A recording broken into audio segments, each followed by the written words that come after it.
Ulira bibi n'ebigambo.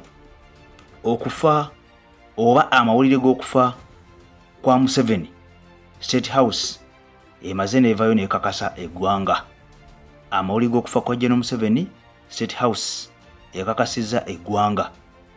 Ebigambo bingi bizze nga biyitingana bannayuganda nga boogera bino nga boogera biri oba oliawo ku bulamu bw'omukulembeze w'eggwanga embeera gye bulimu ennaku zino. Ekyamazima okusinziira ku statements ezizze nga zikolebwa abantu ab'enjawulo, General Muhoozi Kainerugaba kakati luno gano ge mawulire agaasoose yamaze dde okubeera nga akuba meeting eya famire okubeera nga basinkana wali mu State House Entebbe gye basinkanye ne boogera ku bulamu oba ku mbeera ey'omukulembeze w'eggwanga mukwano gwange ampuliriza. Ebintu bino biringa eby'omuzannyo naye njagala okimanye nti emyaka 34 egiyise Mwami Museveni bukyajja ku ntebe y'eggwanga Uganda tavangayo kugaa nti mpadde omuntu ono afugemu wadde sekendi.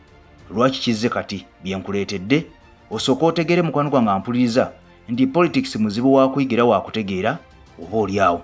Kakati nze Eke Master lutimbe gagadde olwa Eke TV mukwano gwange ampuliriza nkusaba n'obwombe video soko juwe ekigalo oba juwe gye tuta like ate obanga oli mpya munnange osubscribinge ku mukutu gwaffe okonene kade oluvidiyo zeteekayo munnange obeere ng'ozitegeera nga tutambula ffenna.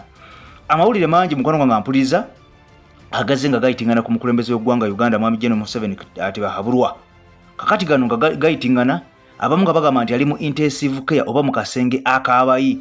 Wabula ye kennyini mu bigambo bye yavaayo n'aluga nti nagenze mu isolation nze kennyini nze neetutteyo. Kakati ate amawulire agamu era mu ddakiika y'emu ne gava nga gaba nti ono yafulumye eggwanga Uganda bamufulumizza ebweru ng'embeera si nnungi taasulewo taasibewo nga yali ku mimwa ampuliriza. Kakati nno bino byonna bwe tugenda maaso n'okubeera nga tubigattagatta kati ate laba amawulire bwe gafuluma okuva mu State House Entebbe ne gakakasa.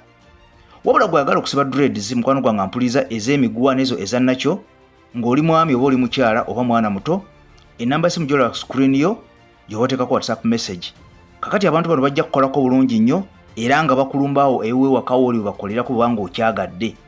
Ate obagamba nti enamba njije ku EKTV bakusalyeko ebitundu 5 ku buli 10 ku bbeeyi gy'obadde ogenda okubeera ng'osasula ng'ogenze mu saaluuni okukolako. Kati tofiirwa omukisa guno gwagala dreads ne bwe oyagala kukola repair batuukirire bajja kukolako mu ngeri ematiza togenda kuddamu kubeera nga wejjusa mukwano gwange.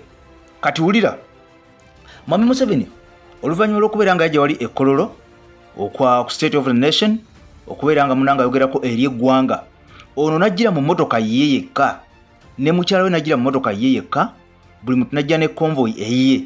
Mwami Museveni mu bigambo bye yavaayo n'atunyonyola n'atukakasa nti nno ye yakeera nga teyeewulira bulungi nga awuli olusujjasujja bwatu ne yeekebeza rapid test eya COVID ne basanga ng'omwami ono ali negative. Kati nawulira nga tamatidde n'addamu n'akola tests endala ezitali rapid zaali 2. Kakati yemu neraga nti ali positive, mbunga endala neraga nga ali negative. Kakati ono kwe kusalawo naga nti kantambule nze kasisiiga famire oba oliawo bwe mbanga nnina. Kati ono kwe kutambula yekka ne mukyala Janet Museveni naye n'atambula yekka. Kakati ebigambo bino nga bimaze okubeera nga bifuluma munnange ampuliza, jjukira nti Mwami Museveni abadde ayina abakungu bazze nga asisinkana enfunda eziwerako omwezi guno gwe nnyini oguwedde kw'ossa omwezi guno gwe nnyini ate gwe tulimu. Kakati ono Mwami Museveni obanga asangiddwa ddala nga ali COVID positive ng'ayina akawuka, kiki olowooza ekigenda okubeera nga kiddako? Kubanga bino byonna tukyayogeramu byogere. Mwami Museveni lwaki yavuddeyo n'alangirira mu ngeri etyo ey'ekisaazisaazi? Era gwolooza Mwami Museveni COVID yamugje kwani? COVID yamugje kwani? Oyo eyamukutte amangu ago era ddakiika y'emu atuuke n'okwetwala mu isolation wali mu State House Nakasero abeere yekka. Wabula Mwami Museveni abadde azasinkana abantu abawerako okuva nga nnaku z'omwezi 26 mukwano gwange ampuliriza. Mwami Museveni yasisinkana abantu. Mwami Museveni omwezi oguwedde naguno omwezi gwe tulimu nkugambye nti asisinkanye abantu ab'enjawulo nga tannaba kubeera nga agamba nti mulwadde. Ono yasisinkana pulezidenti w'eggwanga erya Tanzania Suluhu ng'ennaku z'omwezi 5 omwezi ogwokutaano. Kakati bwe yavaawo n'asisinkana ba MPs wali ekyankwanzi ennaku z'omwezi zaali 26 omwezi oguwedde. Mwami Museveni naddamu n'asisinkana delegates okuva e Sudaani ng'ennaku z'omwezi 31 era yo muntu y'omu June ono gwe tulimu ng'ennaku z'omwezi 2 yasisinkana ba delegates okuva mu ggwanga erya Congo era ng'ennaku z'omwezi 5 June Mwami Museveni n'asisinkana Maama Maria Nyerere mukyala w'omugenzi Julius Nyerere. Kakati ate era mu ngeri y'emu Mwami Museveni ng'ennaku z'omwezi 6 yasisinkana ambassador owa US oba owa America, n'asisinkana deputy speaker, n'asisinkana speaker era n'agenda ne colloquy of the nation. Kakati okuva olwo awo yategeereza nti awulyamu ekisujja era yakebeddwa nga mulwadde. Kakati abantu bangi beebuuza nti Mwami Museveni oluvannyuma lw'okusinkana abantu bano bonna bazzenga asisinkana kiki ekiddako abantu bano be yasisinkana ddala nabo yaleka abasiize ng'oggyeko ekyo abantu bano bonna be yali atambula nabo amini abamusinkananga n'ab'omu State House babadde abeera nabo bo Mwami Museveni kyavaayo naga nti mulwadde yeekebeza nga mulwadde nga tekuli muntu n'omu mulala yali avuddeyo n'agamba nange neekebezezza. Lwaki bo tebeekebeza? Abakuumi be yatambulanga nabo, konvoyi ye yonna gye yatambulanga nayo, maama Janet Museveni n'abaana be nnyini ko saabayambi be ab'omu State House, lwaki bo tekuli n'omu yali avuddeyo nagati nange neekebezzaamuko obanga ndi mulwadde obanga sirina? Lwaki Mwami Museveni yekka yeekebeza mu mbeera bweti ate lwamala okwekebeza neyeteeka mu isolation? Kakati bw'anaava mu isolation abantu babadde abeera nabo anaddayo buzzi n'abasinkana nga bo tamaze kubeera nga abakebeza? Ebibuuzo bingi kubanga ampuliza Mwami Museveni ono covid we yabeerawo omungi teyasobola kubeera nga alwala, wabula obweraliikirivu bwazzeewo abantu nga baga nti pulezidenti w'eggwanga erya Tanzania Mwami Magufuli Pombe kigamba nti ono yafa bulwadde bwa mutima, abalala baga nti yafa covid, abalala baga nti yafa katwa, kwegamba enfa yasigala yebuzaabuza ensi. Era ne babawo okweraliikira n'okutya nti abanga ne Mwami Museveni ayinza okubeera nga munnange embeera yo y'emu gy'ayinza okubeera nga agenderamu. Wabula Mwami Museveni yavaanaga nti entebe y'eggwanga kanjira ngikwasa Prime Minister Nabbanja, mukyala Nabbanja okumala ennaku 2, wabula ennaku 2 zaggwako dda. Kakati mukyala Nabbanja agenda kukulungula wiiki nnamba nga atukalakata nga pulezidenti w'eggwanga Uganda omusigire.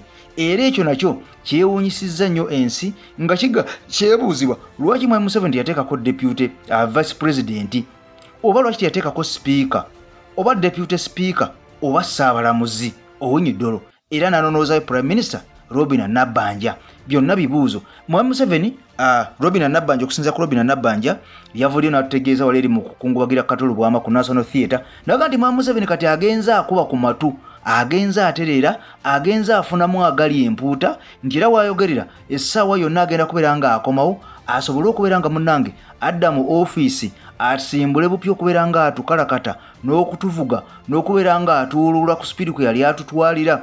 Nabbanja yakakasizza naga nti Mwami Museveni okusinzira ku mawulire okuva mu basawo gagamba nti agenza stabilizinga era agenze munnange akomawo ng'akuba ku matu era essaawa yonna agenda kubeera nga akomawo atutwale. Wabula tewali n'omu amanyi Mwami Museveni bw'akomawo agenda kwogera ki eri eggwanga, kubanga okwogera kwe tukusuubira.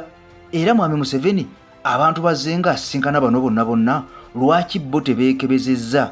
Kakati bw'anaakomawo ng'agamba nti abantu bano bonna nabo beekebeze, oba waliwo ekirala ekibalibwa nga kabadi.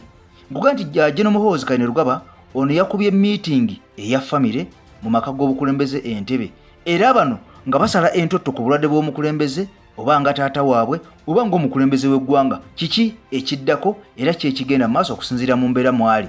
Kati agwe mawulire okuva ku State House nga Robinah Nabbanja atukakasa nti Mwami Museveni abadde baga nti ali mu intensive care, abalala nga baga nti ayinza okuba yafudde, abalala nga baga nti yafulumizibwa mu ggwanga yatwalibwa Bulaaya kubeera nga ajjanjabwa.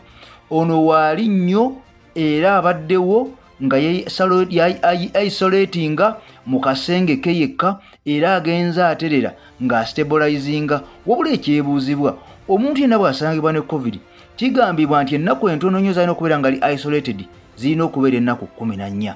Kaakati ddala Mwami Museveni agenda kubeera mu isolation yekka okumala ennaku 14 nga tewali muntu n'omu mukwano gwange azzeemu kubeera nga asinkana nga tazzeemu kulabikako eri eggwanga ennaku 14 zinaawera. Era bwe zinaaba teziweze tunaakakasa tutya nti ffe baatusibanga ennaku 14 baalinga batufumba bufumbi kwalinga kutumalira budde kubanga Mwami Museveni omusaayi gw'alina n'omuntu omulala gw'alina. Kakati omulala baba bamuteekayo ennaku 14 lwaki Mwami Museveni ye agendayo nnaku mbale bubale kubanga Kyebezo wayinza obutaweza ennaku 14 n'avaayo. So bw'anaaba avuddeyo kiraga ki nti be baatwalangayo ennaku 14 oba basanga omuntu omulala ng'ali positive talina naye gendayo ennaku 14. Nze Eke Masa kutimbe kagedola Eke TV n'obwe video jimpere ekigalo ompye subscribing ku mukutu gwaffe tubeera nga tutambula ffenna. Genda ku YouTube mukwano gwange ampuliza teekamu ekigambo Bugawudu Films oteekemu ekigambo Akatuubagiro olabe firimu eno mpya y'Abannayuganda abakuzanyira akasale bagizannya nyuvu nnyo tojja kubeera nga bujjusa emanyirwa nga Akatuubagiro. Teekamu Akatuubagiro firimu ya butundu nnungi nnyo abakuzanyira akasale ku Top TV be bakuzanyira. I sign out for now tukwatagane mu wakaddako. Bye bye.